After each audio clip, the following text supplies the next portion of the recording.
పవన్ కళ్యాణ్ గారు ఏమంటాడు? అనేకమైన మాటలు అన్నాడు. తెలంగాణ వాదులు ప్రాంతీయవాదం అంటే ఉగ్రవాదం అన్నాడు. అనుకుంటా నేను గద్దరన్నకు కారు కొనిచ్చిన అన్నాడు. అంటే మీరు మా కళాకారులను ఎందుకు అవమానపరుస్తారు? ఒక పక్కనేమో ప్రొఫెసర్ నాగేశ్వర్ మాట్లాడితే ఆయన మీదకొస్తారు మేధావుల మీదకి.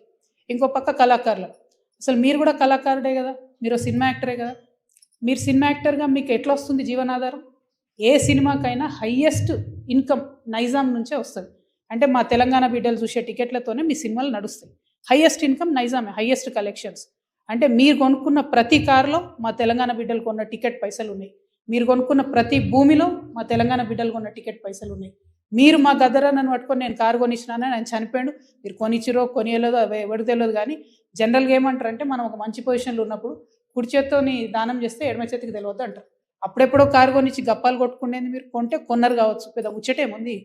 ఆయన ఎన్ని ఫోక్ ట్యూన్స్ దొంగతనాలు చేసి మీరు సినిమా పాటలు పెట్టుకుంటలేరు. ఇచ్చిర్రా ఎప్పుడన్నా రాయల్టీ మీరు ఫోక్ ఆర్టిస్ట్‌లకి? ఎప్పుడన్నా ఫోక్ ఆర్టిస్ట్‌లని ఆదుకున్నారా? చిన్న నిర్మాతలను ఆదుకున్నారా? పక్క రాష్ట్రాల్లో ఎట్లా చేస్తారు తమిళనాడులో అక్కడిక్కడ వాళ్ళందరూ?